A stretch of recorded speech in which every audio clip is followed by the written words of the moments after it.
We are the #1 pop music station. DWJE 88.1 FM. Radyo Pangasinan. Paboritong ang kabataan at matatanda.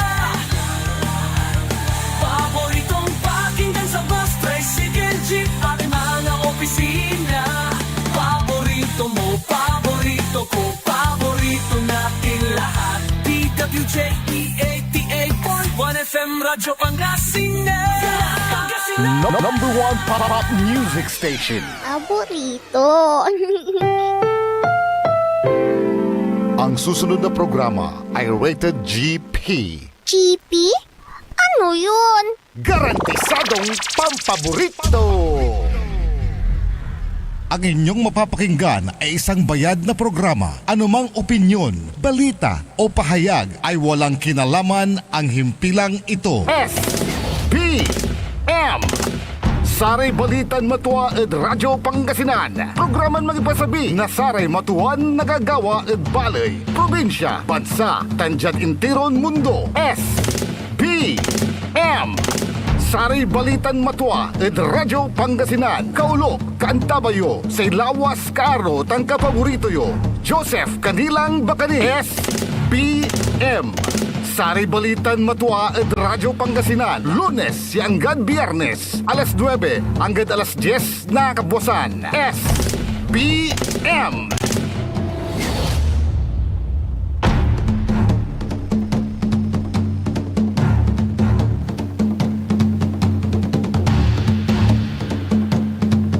Masanto si agaw na Miyerkules Pangasinan Dagupan. Ash Wednesday natan. Kungga pula so Semana Santa, yung bayag ng gadsama Easter Sunday. Sa inkulit bilay na katawan. Panaoy panag-ayuno. Kanyan man-ayuno tayo kontra saray fake news. Kanyan lang tiwadya. So SBM, saray balitan na matwa. Yay pasabihin na sa ilawas yung karo sa kapaborito yo Joseph Kanilang Bakani. JCB Jad Technical Side kantabay tayo. At sa agaw na Miyerkules sa tatong tanagagik petsa 18 at taon 2026 at bulan na Pebrero at tatong tanagagik ang kapiarom amay sa kay END pero si katabalot EDP Engineer Dennis Palaganas.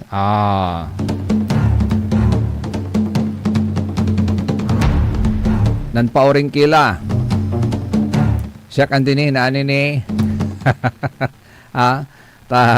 Kanyan pa si Sakila no. Kaamputi ang t-shirt natin na tatang tanagagik. Naguno yan. At mansirbi tayo to. Pero siyempre, watan ya siya. So, ganabalang tay imis. Taatay imis sa tatang tanagagik. Makatangguyor itan. Singa bilang walay marikit. Inimisan mo, agauntan Engineer Dennis. Ay, sigsigurado. Sigsigurado. Unimis matad si ka. Kaya, wag ho kayong nakasimangot. Dahil bawal ang nakasimangot, magiging mukha kayong gorilya. Gabayutan, so magmali yung gorilya kayo tating tanagagik. And speaking of nakasimangot, yung pong mga masusungit at mga nakasimangot lagi, ang mga opisyalis ng barangay, yung mga kapitan, yung mga kagawad, at mga maging barangay officials, ang tayo-tatang tanagagyan, pwede nyo po silang ireklamo. Pwede nyo po silang ireklamo at atong tanagagik, iraratay, akasibangot, masusungit. No masusungit kung tayo tatang tanagagik, araratan ramay, mapaspasnok. Mapaspasnok, arame arom, kasibangot yan ay sinasami kabat ko. Kada nanungnung ko, kada sabat ko, kasibangot yan ay nanungnung ko lalaingan, wala man ay gorilyan marunong yaman drive na motor kuwang ko. Paano tumutay? Kasi bango yan ay nay. Agad isi nga lupa ti gorilya lalaingan, nagauntan. Kaya bawal yung mga nakasimangot, yung mga masusungit, mapaspasnok. Wala rin unta, nataten tanagagig. Ya, agmuni abiswat so sangin, mamapasok la. Mamapasok la, dadala tulay ang kakanaan to, sa inkasaysi ka to. Ni araratan niya awaway at tatang tanagagi ka, pag-ingatan po ninyo, pwede na pong magreklamo mga taong bayan laban sa inyo sa ARTA. So, phone number, hotline number, iterikod si kayo, 0928-690-4080. O dino, 0969-257-7242. Di Tanyura, ireklamo. O dino, email yura, complaints at arta.gov.ph. Kwanto? Isulat yung may ngaran na empleyado, ngaran na sa aratay public officials, aratay officialis ng barangay, say ahensya, oras, petsa, tansay detalye na say insidente. Tasay kwantay lanti at gobyerno at ating tanagagik, ang pagiging magalang at maasikaso sa publiko ay obligasyon ng bawat empleyado ng gobyerno. Tasay kwandaman lang tiyatatin tanagagik, yung serbisyo publiko at ugali ng ilang opisyal sa barangay, mahalaga po yan. Mahalaga po ang mga papel ng mga barangay official sa araw-araw na buhay ng mga mamamayan. Sila po ang unang nilalapitan ng tao sa mga dokumento, sa mga reklamo, agauntan, at maging sa paghingi ng tulong or assistance. At dahil dito, sa ikwandataton tanagahigik, inaasahan ng publiko na hindi lamang sila mahusay sa trabaho, kundi magalang at maayos makitungo. Haaliwan sa may siga-siga. Lapod ta kawasan napakapanyari, siga-siga la. Ayan tamay agtuan tay untuwak. Agmula na patuwak. Siga-siga la. Asay pakanan ng tulad sarili to singasikatulay sangkasigaan. Amin at intiron barangay. Haliwan untan. Sa ibabaga, dapat kayo ay maging magalang at maayos makitungo. Kasi sa karanasan ng maraming mamamayan, may ilang opisyal na nagiging masungit o tila walang gana sa pag-asikaso. Public office is a public trust. Hindi man itututuot sa lahat, at tatin tanagagik, well, of course, hindi lahat, konti matlanti, pero los buenos, sapat na ang ilang negatibong karanasan upang masirang tiwala ng tao sa sistema. So, ang serbisyo publiko ay hindi simpleng trabaho lamang. Ito ay responsibilidad na may kaakibat na respeto sa bawat mamamayan. Singgurla, bulan labalay alagaran tayo at ating tanagagik, eleksyon la, at barangay, kanyan na nakaukulan practice ulay man imis-imis ay mag-agalang man sirbi. Pero mas marag kumono natural iraratan niya impan ugali. Aliwan plastic. Gondan. Aliwan orokan. Yakonda. Okay. And this you have to remember. Sikiray, biya barangay officialis at mga empleyado ng barangay, ang sweldo ng mga empleyado ng gobyerno ay nagmumula sa buwis ng taong bayan. Always remember that so that you will always remain humble. Nunot yun natatang tanagagik. Man sweldo kayo, lapod buwis sila bayaran na sari totoo. Tapos pag susungitan niyo po sila, ay nako. Kaya may karapatan ng publiko ang umasa ng isang maayos na pagtrato sa kanila. Kapag ang isang opisyal ay masungit, nakasimangot, o walang pakialam, nagkakaroon ng tinatawag na pakiramdam ang mga mamamayan na hindi sila pinangangalagahan. So ganun pa man, mahalagang tandaan na may maraming barangay officials na tapat, masipag at tunay na naglilingkod. At tayo po'y sumasaludo sa mga ganong opisyal. Hindi makatarungan na husgahan ng lahat dahil sa pagkukulang ng ilan. At ang lanti, damay-damay na. Because yung impression na ganyan, damay-damay na. Ang tamang hakbang ngayon ay hindi galit, kundi pananagutan. Pananagutan na po ninyo sa taong bayan ang inyong kasungitan at pagkamasimangot.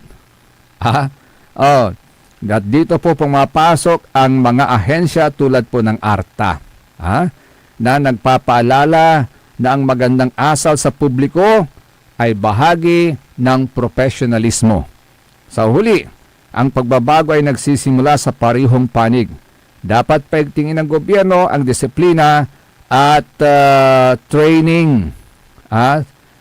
Training at ating tanagagik ng mga opisyal. Sana, kasali yan. Di ba nagtitraining kayo? May programang DILG dyan na nagtrain sa inyo, Agontan. Dapat kasali rin ito. Tamang asal, tamang ngiti, Agontan at ating tanagagik. Habang ang mga mamamayan ay dapat maging mapanuri at gumamit ng tamang proseso ng reklamo. Ang layunin ng batas na ito ay hindi manira ng tao kundi pabutihin ang serbisyo. Sapagkat ang isang gobyernong may malasakit ay nagsisimula sa simpleng paggalang sa bawat mamamayan. Sana maalala niyo po lagi yan. Guntan,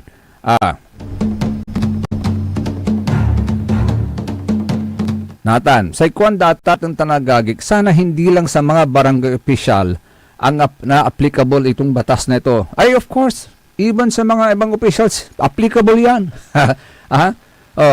Aliwan siya sa may kabat ko. Yan rin kabat yumot. Kada flag ceremony, galita mito. Tami di man, tami dya. Bas nga naliknaan to di man, sakit na linang mo to. Kawigi kawanan. Masasawala rin totoo. Sa irap to, basaan nyo nira na verse at Biblia, sa nyula natin bagabagaan. Ay, agi. Kanyan, sara may mamaplanon umbatik. Aral yun latik yun. Laging nakangiti, huwag nakasimangot, at dapat you are always humble, huwag yung masungit.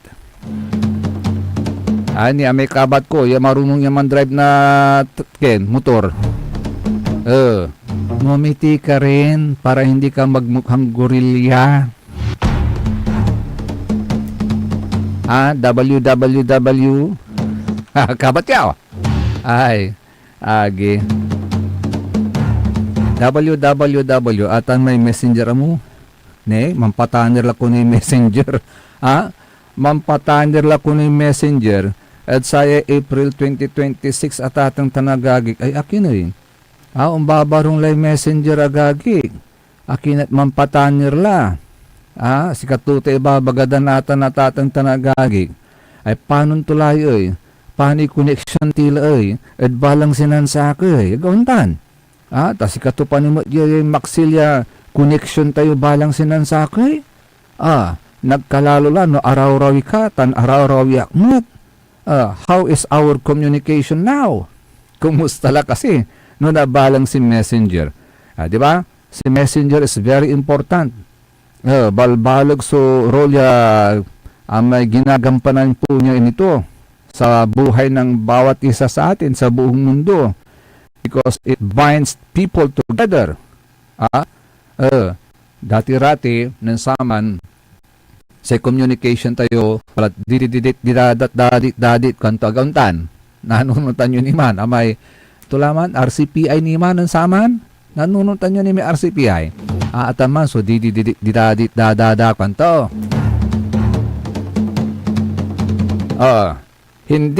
Pero ito hindi po apektado ang Messenger sa inyong mga cellphone. Ang pagbabagong ito ay para lamang sa mga gumagamit ng laptop at computer. Simula po sa April 2026, tuluyan nang ititigil ng Meta ang Messenger.com at ang Messenger desktop application. Lahat ng usapan sa computer ay ililipat na sa loob mismo ng Facebook website. Sa facebook.com/messages. Para sa mga PC users, maaring mag-chat sa Facebook website o gamitin ang inyong cellphone, siguraduhin alam ang inyong PIN para ma-restore ang mga nakaraang usapan. Para sa mga mobile users, walang kailangan gawin. Mananatiling aktibo ang Messenger application sa inyong phone. Ay, salamat naman. Lahat ng pagbabago o layunin ng pagbabagong ito na pag-isahin ang messaging experience sa isang main platform ng Facebook. O yun.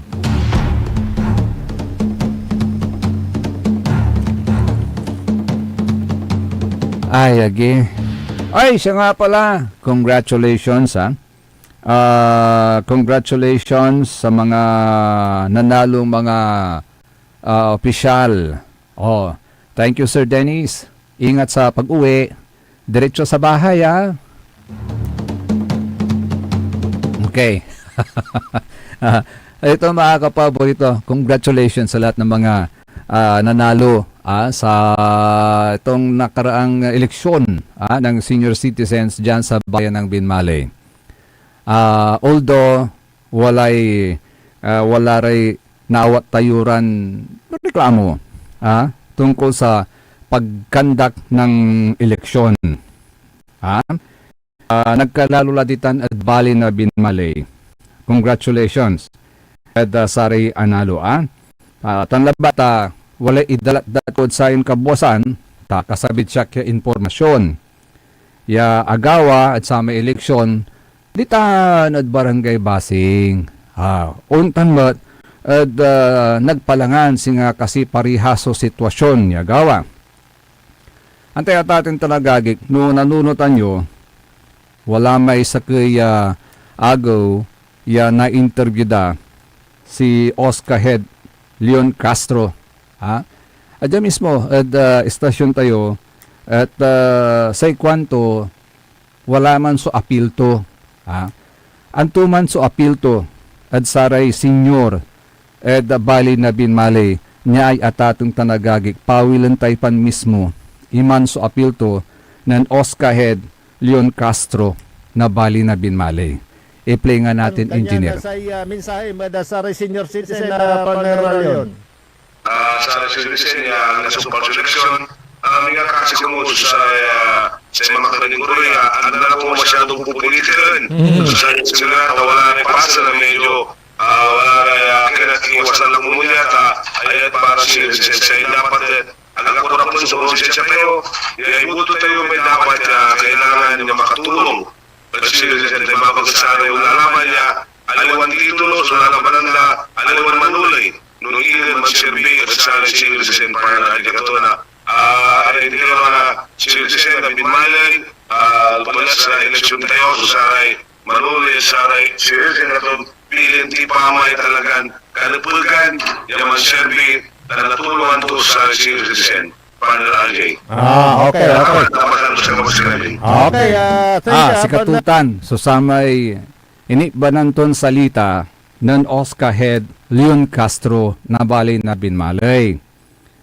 Sa itapot natin, tapot tayo natin at kinan Mr. Leon Castro, sa ikwanto, agla po politikaan. Sa anapon, aga antuyay, kurapon. Aga kurapon, so konsensya. Balat sa itapat tayo natin, nakartutan niya salita ng Mr. Leon Castro, tasay report niya sin mabidsak at atang tanagagik, at sa may agawan eleksyon, dad barangay basing mismo, sin mabi si Mayor. Akwanta no, jad basing lambangat so nakarto. But accordingly, another information so simabid siya, ya anggad man at nagpalangan nakartumat ng mayor. Now, let me ask this. For what? Bakit po kayo nandyan sa eleksyon ng mga senior dyan sa barangay Basing at maging sa barangay Nagpalangan? Anto'y purpose na satan niya niya karanyo at saratan niya barangay lalo la ta eleksyon nasa ray senior citizens ditan. Ya supposedly atatang tanagagik no tumbukan timan so salitan inigbanan to ng Mr. Leon Castro aglapo politikaan aglako kurapan so konsensya gaun tanatatang tanagagik mula sa horse mouth at atong tanagagik. Now, anto so kabaliksan akin tawatan watan so presensya nasa'y mayor at sa atan ng eleksyon. Agtayo po politikan, balininutan. Sang karungulyo, may bagato ng Oscar Hedleon Castro. Sa kini, akin at si kayo mismo, bilang Oscar Head, so nan bilang nabutos. Di ba dapat sa DSWD? Di ba dapat sa Department of Social Welfare o sa Municipal Social Welfare and Development sumangid daulo ditan? Akin, tanupag ya si kara, to erase the doubt of partiality. Para malinis. Ang kaputi corruption of konsensya, yung ibabagay. Di ba, Mr. Leon Castro? Ang kaputi politikaan. Di ba, Mr. Leon Castro? Bakit kayo ang nagbilang? Akin si kayo sa nang bilang. Wala pang mga watcher to verify o dino to testify. Yet kami babasa inyo, to kami bibilang inyo. To erase the doubt of partiality, dapat yung mga nagkandak ng eleksyon, yung walang pakialam. One is DSWD, agaon tanatatang tanagagi. Ha? Lalo na on your part, kasi it is a common knowledge, lalong-lalo na dyan sa bayan ng Binmalay, na ikaw ay connected sa Office of the Mayor. Walang politikahan? So, ang tanong ngayon, napamintuan ni kasi, so sari ibabagayo natin, Mr. Leon Castro.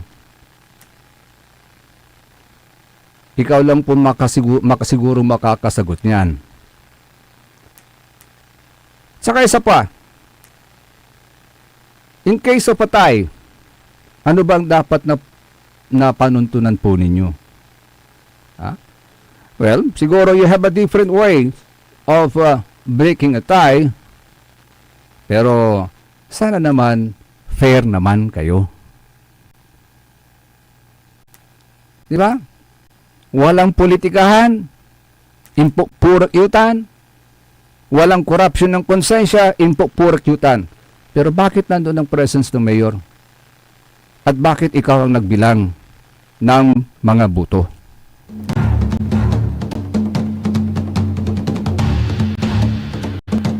Well, what's done is done. Pero yung implication po niyan, it's not good in the eyes of the people. Anyway, good luck ha sa samahan ng senior citizen sa bayan ng Binmalay.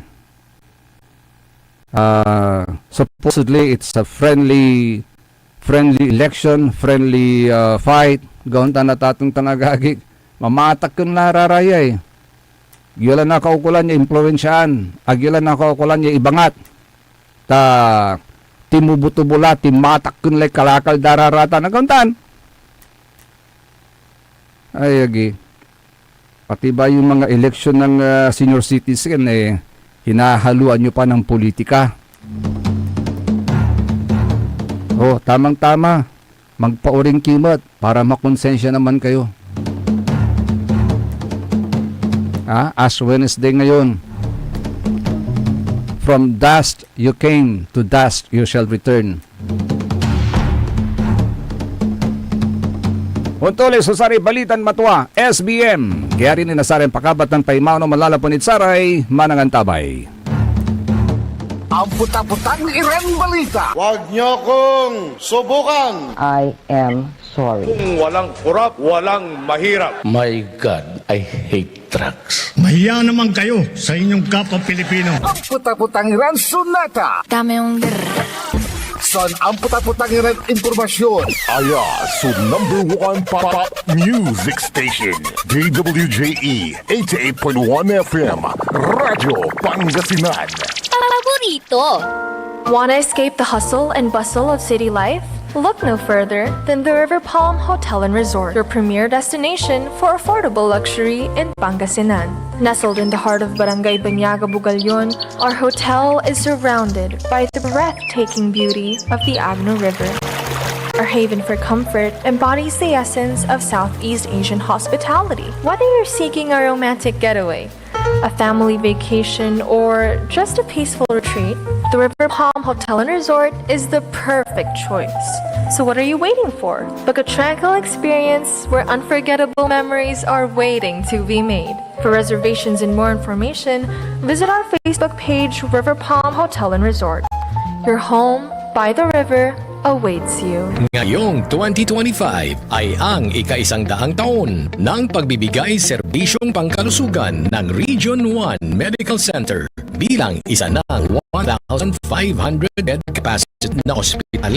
Mas marami pa ang mapapagaling at buhay na madudugtungan ng ospital di lamang sa Pangasinan kundi sa buong Northern Luzon sa tulong ng 12 accredited residency training programs at 13 active specialty centers nito: Cancer Center, Dermatology Center, Eye Center, Heart Center, Toxicology Center, Burn Care Unit, Center for Mental Health, Acute Stroke Unit, Geriatric Center, Infectious Disease Center, Kidney Transplant Unit, Lung Center at Trauma Center. Patuloy na mangunguna ang R1MC sa pagpapaigting at pagpapaibayo ng dekalidad na healthcare delivery hanggang sa susunod na siglo.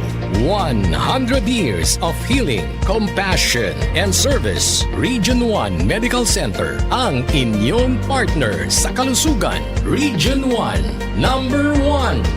Asahan po ninyo ang dekalidad na serbisyo sa Region 1 Medical Center at ng Department of Health.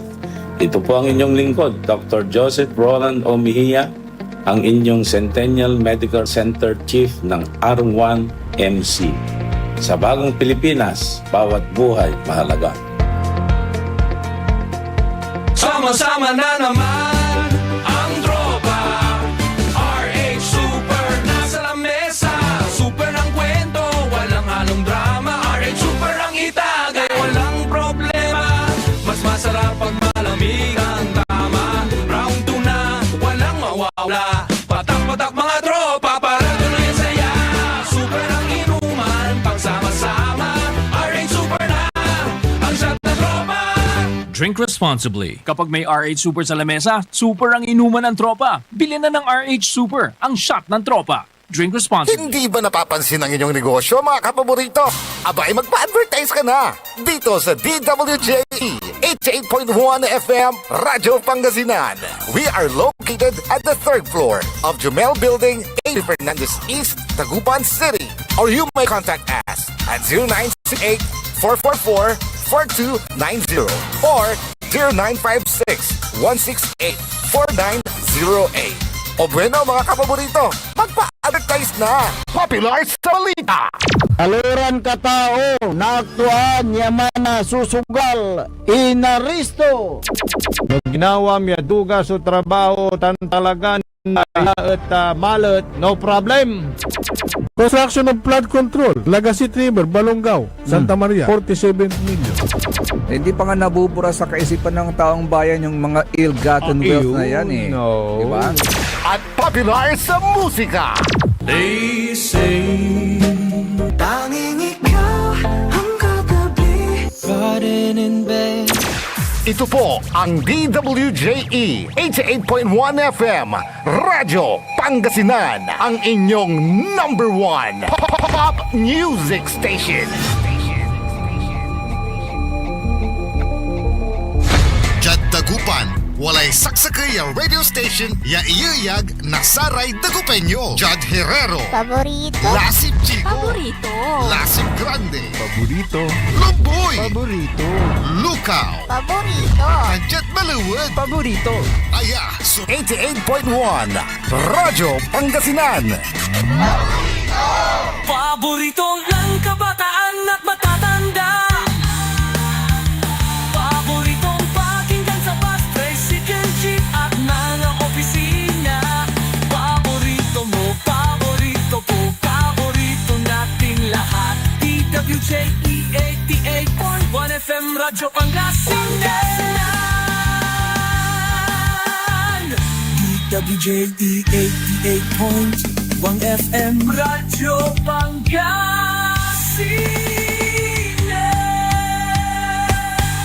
Paborito.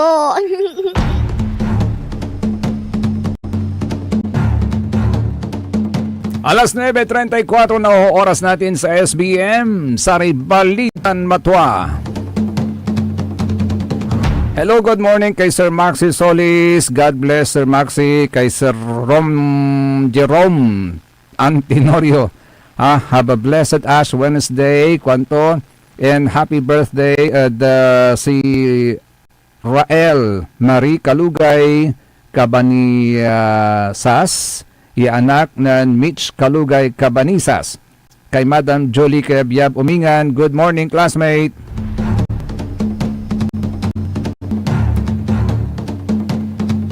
Sa lahat po ng mga nakikinig at nakantabay sa SBM, sa Balitan Mata, magandang umaga po sa inyo.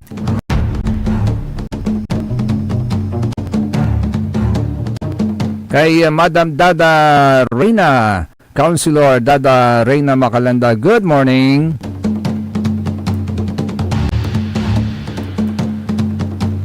Walay bali-balin apasikmatan ko at Facebook at atang tanagagig. At sa kaya mensahe ng Reverend Father Jerry Orbus, SBT. Sa ikwanto jay, mayaman ka nga, pero magnanakaw ka, kwanto. Is that something to be proud of? Ate hatatang tanagagig, nibit lakyanatan. Tawalamat sa basak natan na tatang tanagagig, according to Okta survey,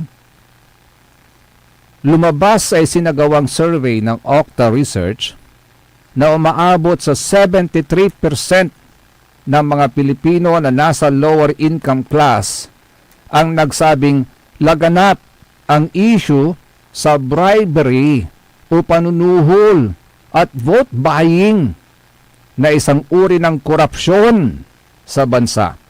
Habang sa mas nakakaangat na sektor ay mas napuna ang public irregularities at procurement issues. Sa naturang survey at atong tanagagik, sinundan ito ng irregularidad sa paggamit na babakil so dila.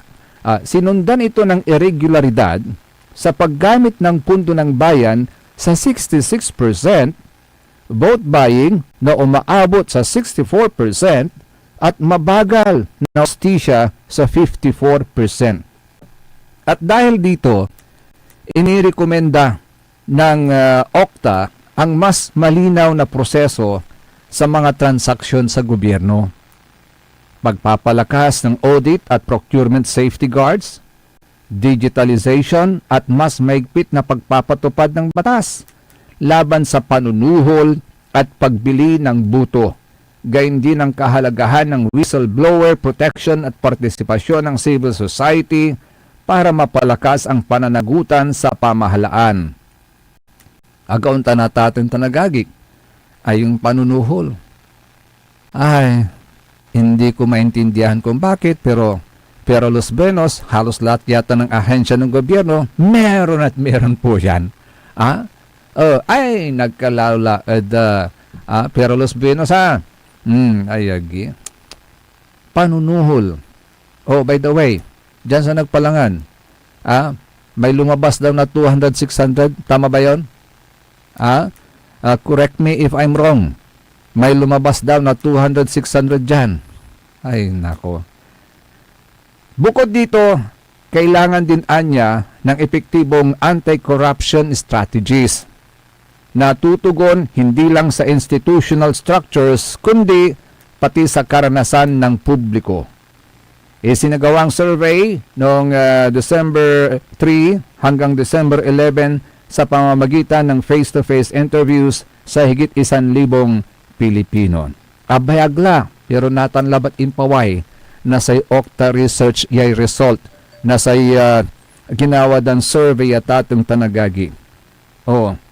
Pananuhol, karaniwang anyo ng korupsyon base sa Okta survey. Agla mo na kaltan at kultura tayo anto. Sikatiran Pilipino anto. Ni eleksyon na lamat. Ay. Sang kabirbir yung lalamat angang ko'y busan lenta.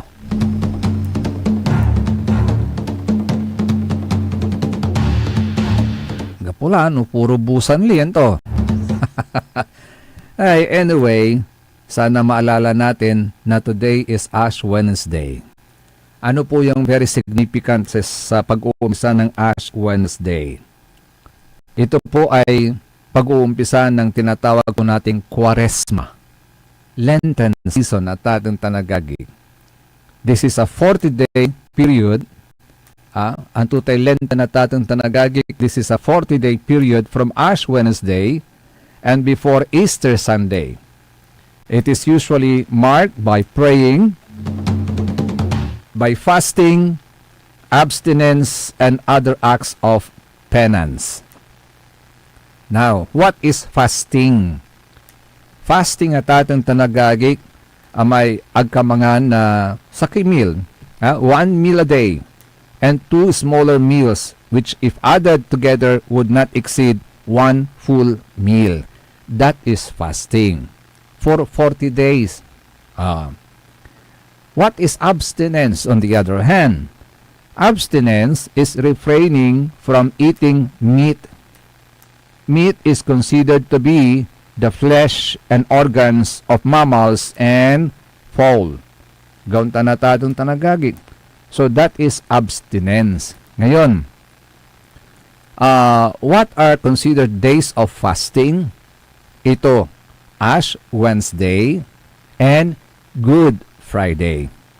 Yung days of abstinence naman, Ash Wednesday, all Fridays of Lent, and Good Friday. So, ibig sabihin, manlapot sa inago, ay anggad, ay agaw labat, Ash Wednesday, insan na may Good Friday, you can fast.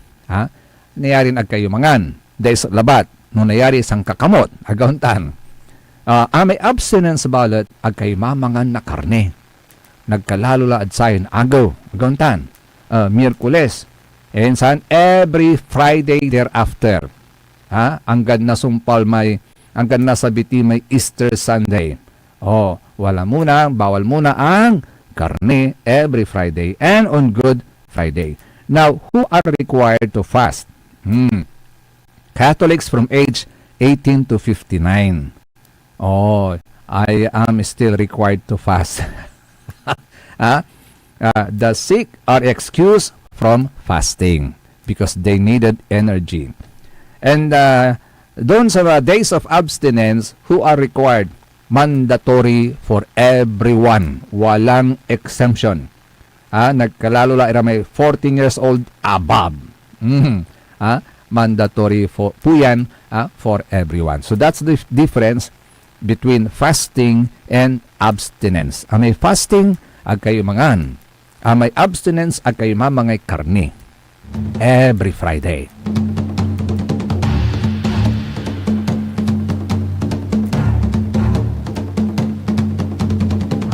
At saka sa mga Muslim brothers din natin, Ramadan has also started in some parts of the world. Siya dyan Oman, dyan Turkey, Singapore, Malaysia, tuyay, 18 natin, di ba? So, Saudi Arabia, Qatar, Bahrain, UAE, Kuwait, Yemen, Palestine, Iraq, Lebanon. Assalamualaikum. Bukas naman, ang Oman, Turkey, Singapore, Malaysia, Philippines, Indonesia, Japan, Taiwan, Australia, and Brunei. Sir Paulo, good morning. Paulo Soriano, sa ikwanto boss, pabati sa bus na sinasakyan ko. Malasiki to Dagupan, Bert Tan Ariel bus number 008. Oy, Sir Bert, Sir Ariel, ingat sa pagmamaniho Pag nakakita ng sexy, huwag masyadong tumingin. As Wednesday ngayon, magnilay-nilay naman kayo Magandang umaga po. Sa lahat lalong-lalo sa mga pasayeros po ninyo, magandang umaga po.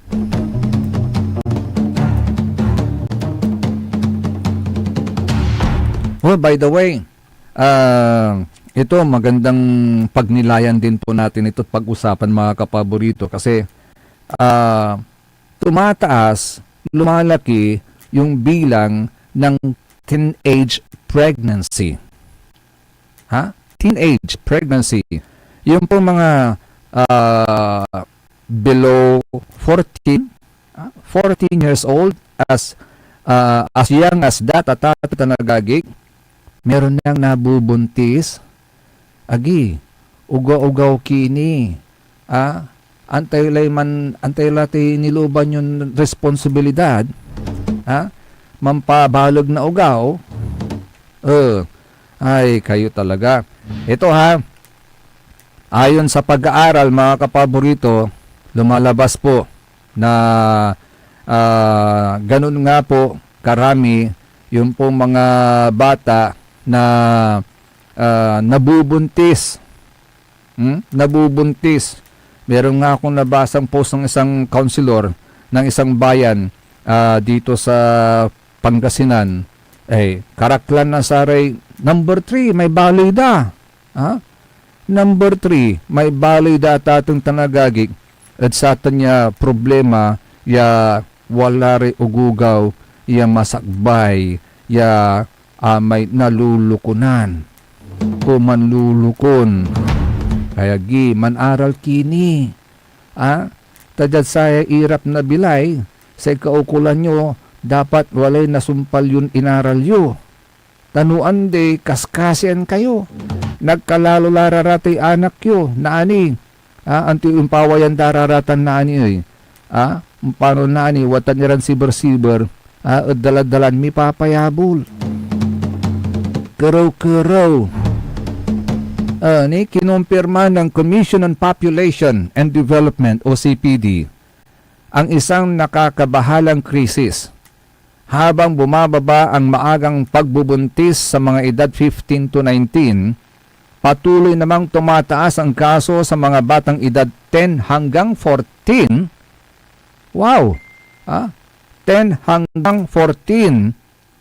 Ayon kay Mylene Mirasol Kiray ng Commission on Population and Development, base sa datos ng Philippine Statistics Authority, mahigit 3,500 na batang nasa ganitong murang edad ang nanganak sa bansa.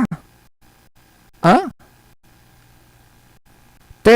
to 14, supposedly yung mga edad na yan, nung panahon namin, ay mamutog ni. Agauntan, 10 to 14. Yang kapoy walad nunod danwag sa mangalaw. Mangalaw, galaw di man, galaw dya. Antay Muslim gagalaw na saray bibiin na saman, 10 to 14. Chinese gutter, kwanto. Ayon kay Mylene Mirasol Kiray, mahigit 3,500 na batang nasa ganitong murang edad ang nanganak sa bansa. At ito ay tinuturing na social emergency, isang social emergency. Dahil ang bawat isang kaso ay hudyat ng posibleng pang-aabuso at matinding panganib sa kalusugan ng bata, which is true. Sa kanilang murang edad, pangunahing dahilan ng trend na ito ang kakulangan sa sapat na impormasyon at gabay sa loob ng tahanan. Saan po unang natututo ang mga bata?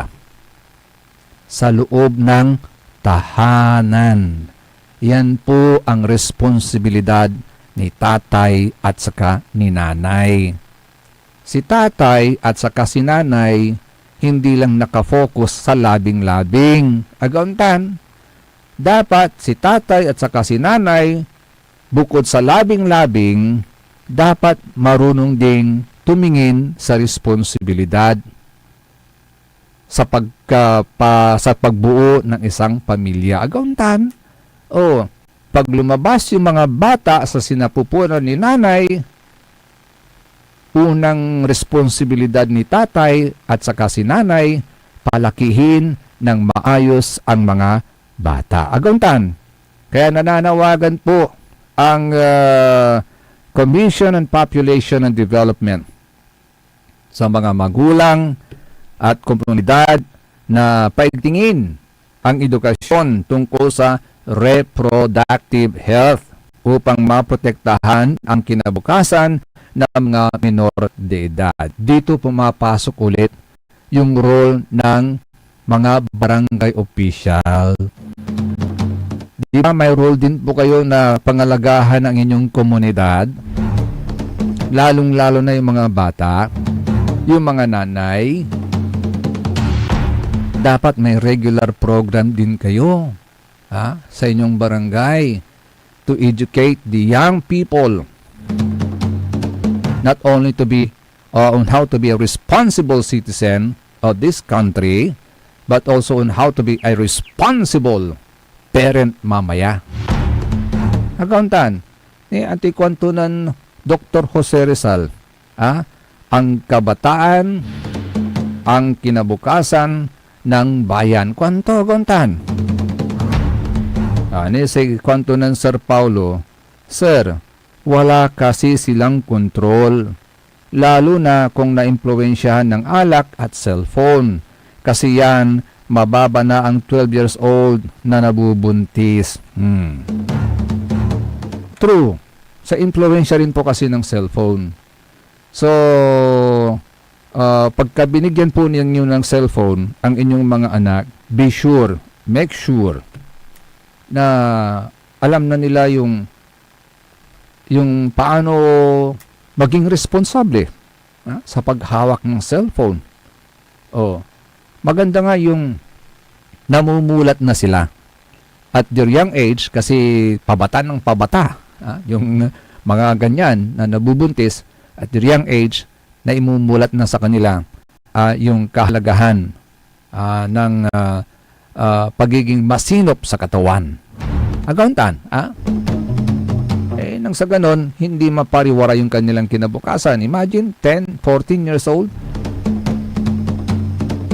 mabubuntis, paano dan pabalogan may anak doy? Di kawawa na naman si tate at sa kanina nanay, magdidepende sa kanila, agauntan. Siyempre, ang nila makatrabaho, 10 to 14 years old, hindi pa yung tinatanggap na, hindi pa yung tinatanggap sa trabaho, agauntan. Otherwise, pag tinanggap yan sa trabaho, ano naman ikakalo sa inyo? Diba, may unfair labor, tawag to? Wala man natawag tatong tanagagig. At ay masakbairat man trabahon mo, ay may kaso din po yan. Mag-employ ka ng 10 to 14 years old, magkakasuan.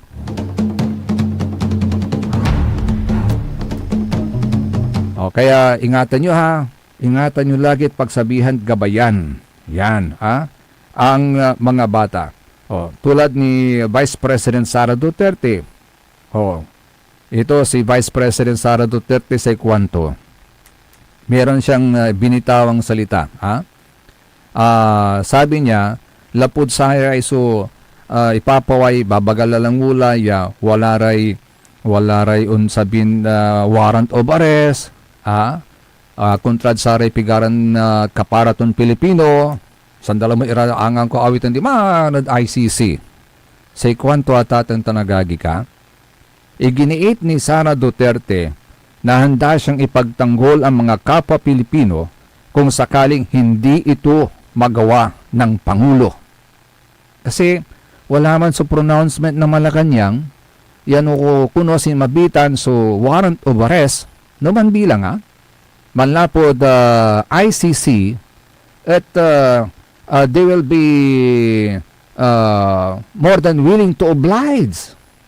Para bang sinusuko mo na yung mga kapwa mo Pilipino, agawang tanatatang tanagagi. Pero sa ikwento ng Vice President Sara Duterte, hindi. Kung hindi ito magawa ng Pangulo laban sa arrest warrant mula sa isang bansang walang jurisdiction sa Pilipinas, because until now, sa ibabagada atatang tanagagik, wala na tayo, hindi na tayo miyembro ng ICC. So bakit? Bakit parang ine-exercise pa ng ICC yung kanilang jurisdiction sa atin? Sa kanyang sa kwanto ng Vice President Sara, I will do all my best to protect them. Ako ang haharang dyan bilang pangalawang Pangulo at citizen ng bansang Pilipinas. Araraya, so gabay na sa Pilipino, amay walay mangi protected si Kara. Amay walay mangi girl. At si Kara at atang tanagagik at unyaran kipaakaran. Sa kwanto ng Vice President Sara Duterte at atang tanagagik, ang Korte ng Pilipinas lamang ang may karapatang humusga kung may nagawang sala ang sinuman at hindi ang mga hukuman ng ibang bansa na wala namang ambag sa atin. Diba? Dagdag pa niya. Kung sinasabi niyang wala siyang kapangyarihan na gawin yan, ipakita ko sa kanya na bilang opisyal na binuto ng taong bayan, ako, kaya ko. Uy, biitan pero talagang, tumitawag na sa aman, my balls.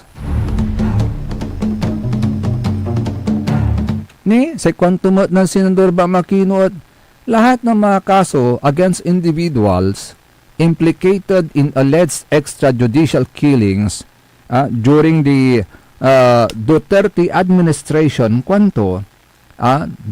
drug war should be tried dito sa Philippine courts, dito sa Pilipinas, rather than before an international tribunal. Senator Bam Aquino na po yan ang nagsabi.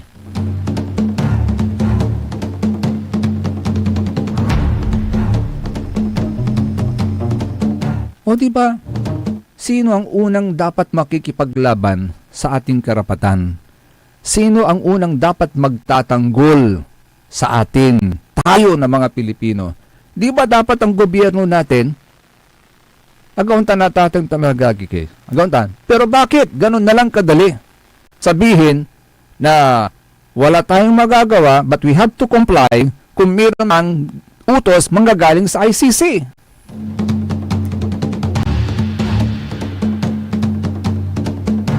Di ba nakaka-discourage din? Imagine, nagbabayad ka ng buwis, umaasa ka na in return, protektahan ka ng gobyerno. Agaw tanagagik. Pero ngayon maririnig mo, walang magagawa ang gobyerno natin para protektahan tayo, ang ating karapatan bilang isang mamamayang Pilipino. Very unusual.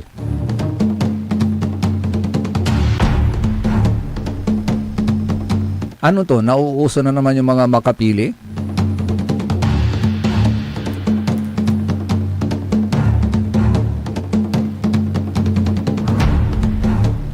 Ay, agi. Saratan ni Balitan Matwa, SBM. Akolo pa kantabi lalong mula sa lawas yun kaaro, lawas yun kapaborito. Joseph Kanilang Bakani. Kantabay team at the technical side this time. Si Mabe. Si END. Engineer Nixon Dakal. Yon. Duwari kantabay kunatan. Very special day. Ash Wednesday. Antabayan ang susunod kagad ng number 1 ni kapaborito Joey Baby. See you ulit bukas mga kapaborito ha. Dito lamang sa SBM. Saray Balitan Matwa.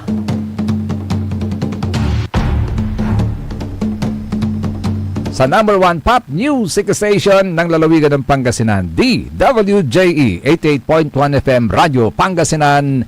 Paborito! Ang napakinggan ay isang bayad na programa. Anumang opinyon, balita o pahayag ay walang kinalaman ang himpilang ito. SBM Saray Balitan Matwa ed Radyo Pangasinan. Programan magipasabi na Saray Matuan nagagawa ed balay, probinsya, bansa, tandyan intiron mundo. SBM Saray Balitan Matwa ed Radyo Pangasinan. Kaulo, Kantabayo, say lawas kaaro tang kapaborito yo.